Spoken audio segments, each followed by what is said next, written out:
ہے وَإِذْ اور جب اخذنا لیا ہم نے میثاقا پکا وعدہ بنی اسرائیل قوم بنی اسرائیل سے لا تعبدون الا اللہ، پہلا وعدہ یہ لیا کہ تم نے اللہ تعالیٰ کے سوا کسی کی بندگی نہیں کرنی، یہ تم میرے ساتھ وعدہ کرو۔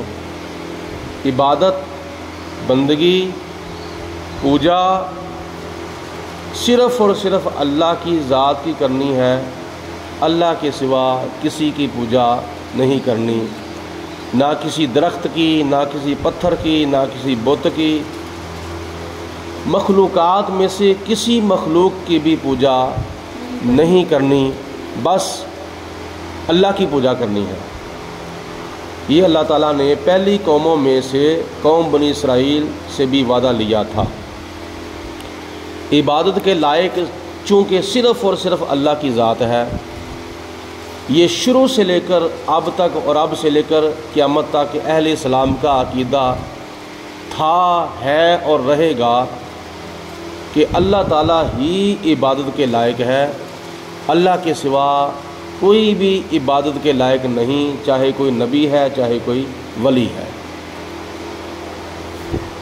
نبیوں ولیوں کی تعظیم ضرور کی جائے گی، ان کا ادب کیا جائے گا، ان کا احترام کیا جائے گا، اور ان کی شان بیان کی جائے گی، اور ان کی شان محبوبیت اور شان مقبولیت بیان کی جائے گی، ان کے ساتھ محبت کا اظہار کیا جائے گا، اور زیادہ سے زیادہ ان کے ساتھ عقیدت کا اظہار کیا جائے گا، اور ان کی تعظیم اور ان کا ادب جو ہے وہ ضرور زیادہ سے زیادہ کیا جائے گا، اور ان کو اللہ کی عطا سے مشکل کشا بھی مانا جائے گا، حاجت روا بھی مانا جائے گا، کار ساز بھی مانا جائے گا، غریب نواز بھی مانا جائے گا، داتا صاحب بھی مانا جائے گا، گنج شکر بھی مانا جائے گا، گنج بخش بھی مانا جائے گا، فیض عالم بھی مانا جائے گا،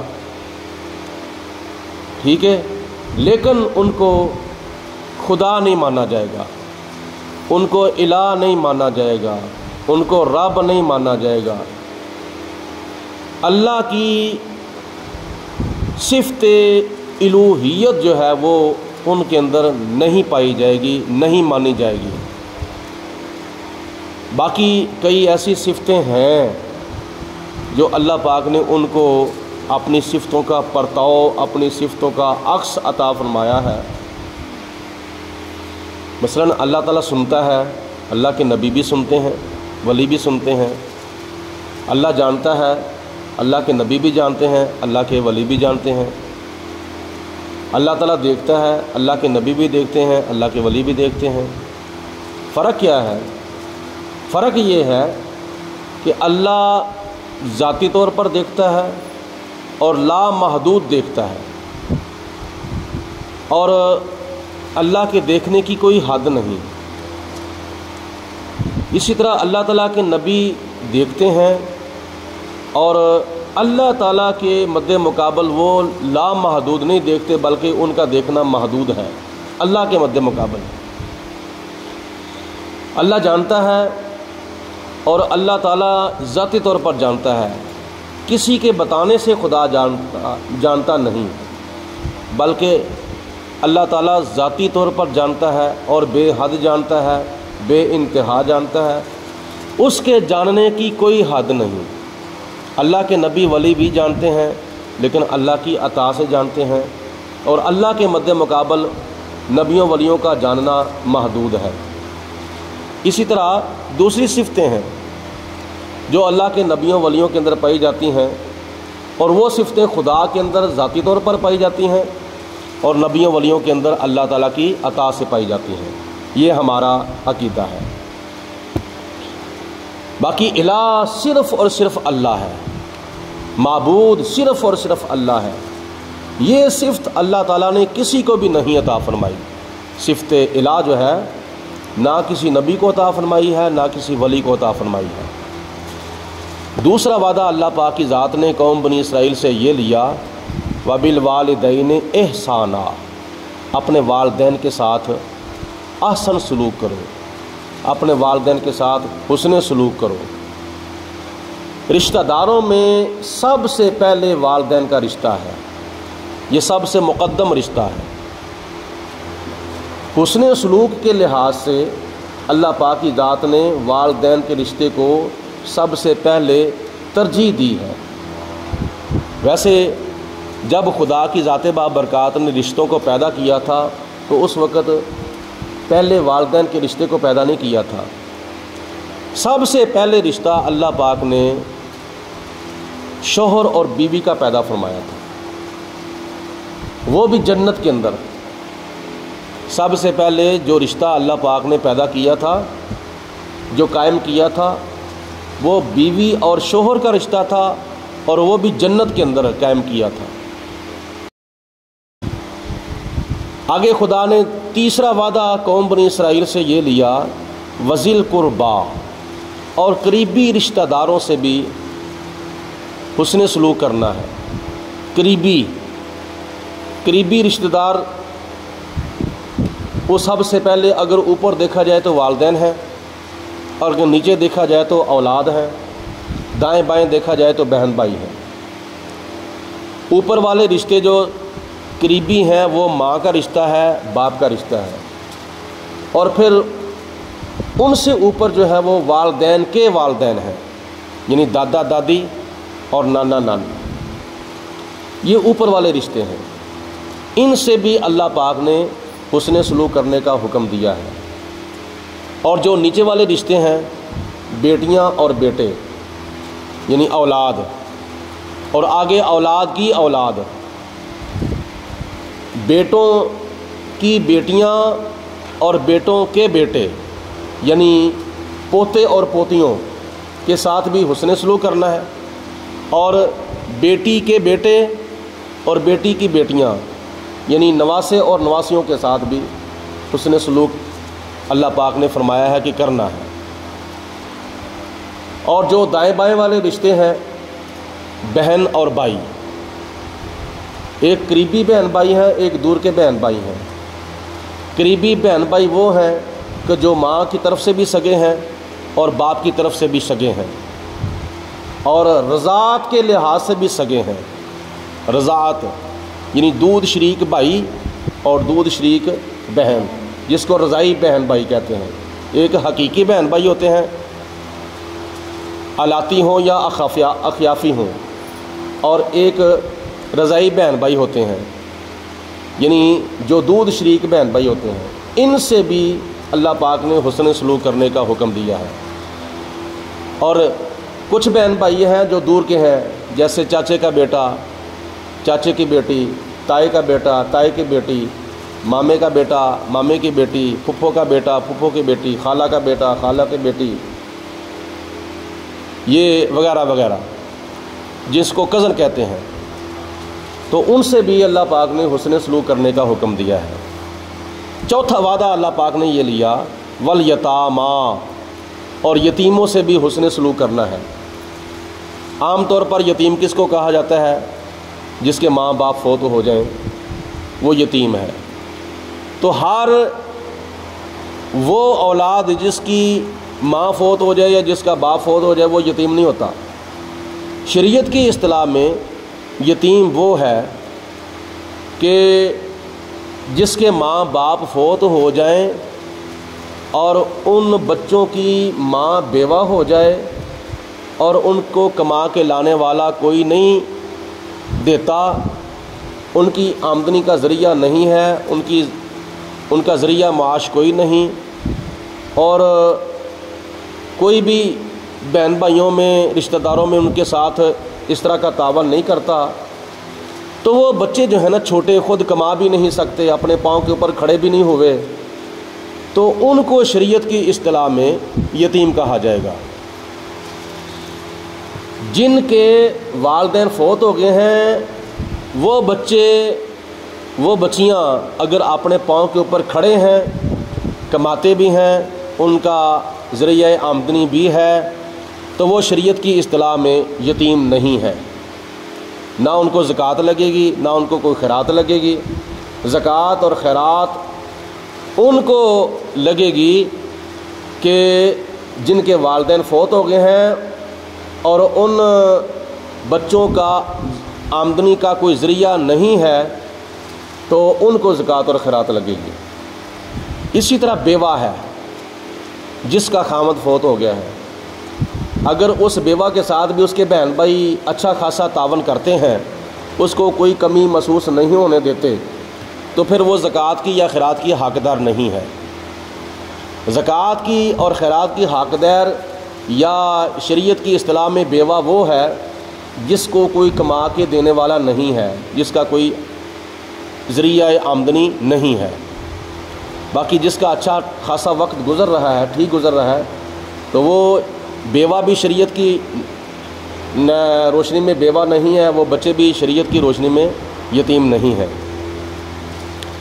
آگے پانچواں، اللہ پاک کی ذات نے وعدہ یہ لیا قوم بنی اسرائیل سے، والمساکین، مسکینوں سے بھی اس نے سلوک کرنا ہے۔ مسکین کہتے ہیں غریب کو۔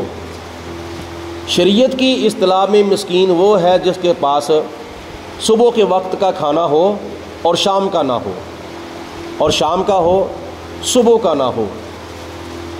تو جس کے پاس مہینے کا یا ہفتے کا یا 2 ہفتے کا راشن ہو تو وہ شریعت کی نظر میں غریب اور مسکین نہیں ہے۔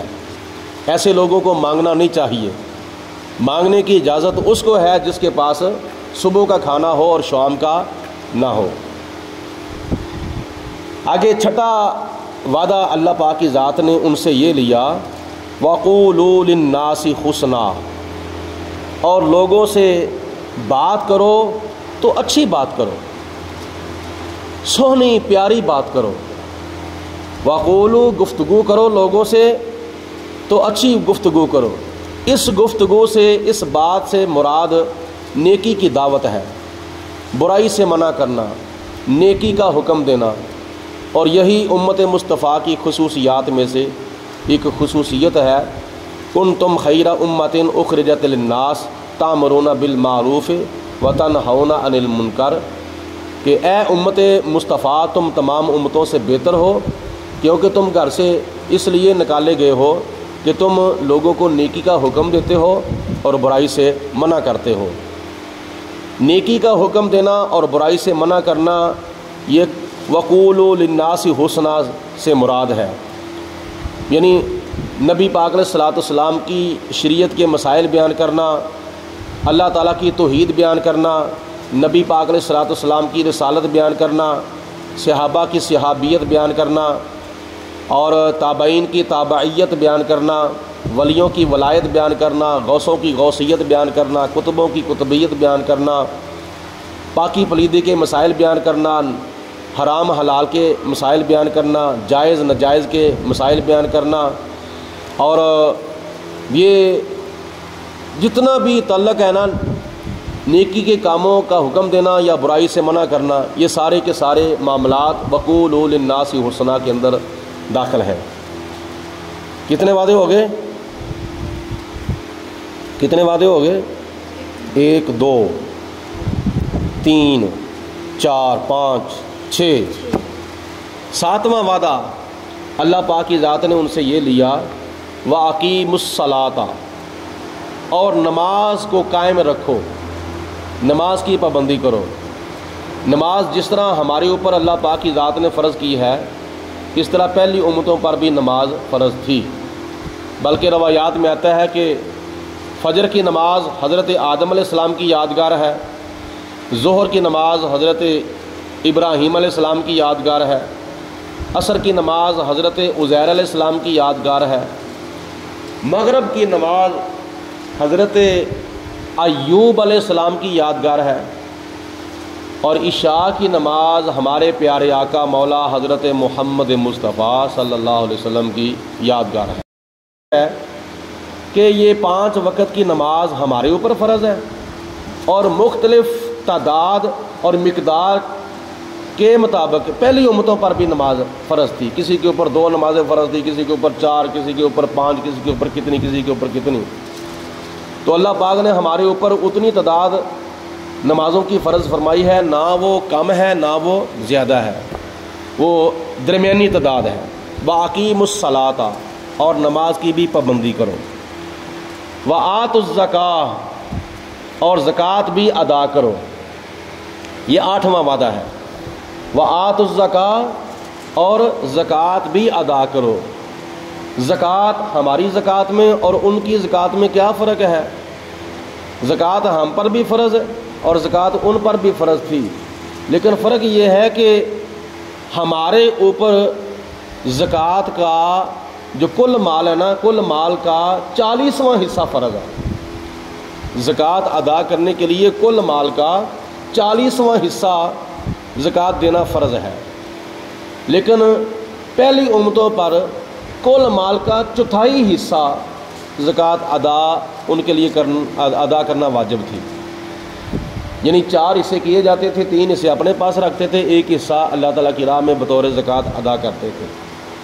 ہمارے لیے اللہ پاک نے کتنی آسانیاں پیدا فرمائی ہیں کہ 100 روپے میں سے 2 روپے 50 پیسے ہمارے اوپر زکوٰۃ فرض ہے، 1000 روپے میں سے 25 روپے بنتے ہیں اور 1 لاکھ میں سے 2500 بنتے ہیں۔ یعنی کل مال کا 40واں حصہ جو ہے وہ زکوٰۃ ادا کرنی ہے، 39 حصے اپنے پاس رکھنے ہیں اور 40واں حصہ بطور زکوٰۃ اللہ تعالیٰ کی راہ میں دیا جائے گا۔ یہ ہمارے لیے اللہ پاک نے آسانیاں پیدا فرمائی ہیں۔ زکوٰۃ ہم پر بھی فرض ہے اور پہلی امتوں پر بھی فرض تھی۔ یہ وعدے اللہ پاک کی ذات نے ان سے لیے، اور خدا تعالیٰ نے فرمایا ثم تولیتم، اے بنی اسرائیلیو پھر تم پھر گئے، یہ وعدہ کرنے کے بعد پھر تم اس وعدے سے پھر گئے، وعدہ کر کے وعدہ خلافی کی، عہد شکنی کی، الا قلیلا منکم مگر تھوڑوں نے، یعنی اکثر جو تھے وہ وعدہ کر کے پھر گئے اور جو وعدے پر قائم رہے تھے وہ تھوڑے رہے تھے، تھوڑے اپنے وعدے کے اوپر قائم رہے تھے۔ وَأَنْتُمْ مُوْرِدُونَ اور تم منہ پھیرنے والے ہو۔ وہ جو تھوڑے اپنے وعدے کے اوپر قائم رہے تھے نا، تھوڑے بنی اسرائیلی، ان میں سے جن کو نبی پاک علیہ السلام نے کا زمانہ دیکھنا خدا نے نصیب فرمایا تھا، کیونکہ وہ بنی اسرائیلی جو تھے وہ چلتے چلتے وہ مدینہ پاک آ کے آباد ہو گئے تھے، تو جو وعدے کے اوپر قائم رہے تھے نا تھوڑے، ان میں سے جن کو اللہ پاک نے نبی پاک علیہ السلام کا زمانہ دیکھنا نصیب فرمایا تھا، وہ چونکہ منصف المزاج تھے، وہ متعصب نہیں تھے، جو وعدے سے پھر گئے تھے وہ متعصب تھے، وہ ضد باز تھے، وہ اڑی کے پکے تھے، اور وہ بہت ہی غیر ذمہ دار تھے۔ اور جو وعدے کے اوپر قائم رہے، ایک تو وہ وعدہ وفائی کرنے والے تھے، دوسرے نمبر پر وہ منصف المزاج تھے، اور وہ متعصب نہیں تھے کے ذریعے، یعنی ان کے عقائد میں شرک نہیں تھا، ان کے عقائد میں کفر نہیں تھا، ان کا کفریہ اور شرکیہ عقیدہ نہیں تھا۔ تو جب ان میں سے جو منصف المزاج تھوڑے لوگ تھے نا بنی اسرائیلی جو اپنے وعدے پر قائم رہے تھے، ان کو چونکہ پتہ تھا کہ قرآن پاک سے پہلے جو کتابیں نازل ہوئی ہیں، تورات، انجیل، ان میں اللہ پاک کی ذات نے آخری نبی کی علامتیں بیان فرمائی ہیں، آخری رسول کی شناختیں، نشانیاں بیان فرمائی ہیں۔ انہوں نے تورات، انجیل پڑھی اور نبی پاک علیہ السلام کا سارا حلیہ دیکھا، حضور کا اخلاق، حضور کا پیار، حضور کی گفتار، حضور کی چال، نبی پاک علیہ السلام کا کردار، آپ کی سیرت کے کئی پہلو جب انہوں نے دیکھے تو انہوں نے کہا کہ یہ تو سیم ہے، یہ تو حضور علیہ السلام کی علامتیں اور ہماری تورات کی بعض آیات میں جو ان کا ذکر کیا گیا ہے یہ تو سیم ہے، یہ تو بالکل میچ کرتی ہیں۔ تو وہ نبی پاک علیہ السلام کا اخلاق دیکھ کر، حضور کے معجزات دیکھ کر، وہ جو بنی اسرائیلی تھے، یہودی تھے، جو منصف المزاج تھے، وہ نبی پاک علیہ السلام کا کلمہ پڑھ کے مسلمان ہو گئے تھوڑے۔ اور اسی طرح قرآن پاک میں اللہ پاک نے جہاں بھی فرمایا نا، وہاں یہی اکثریت جو ہے وہ کافروں کی ہے اور اقلیت جو ہے وہ مسلمانوں کی ہے، یعنی قلیل مسلمان اور کثیر کافر۔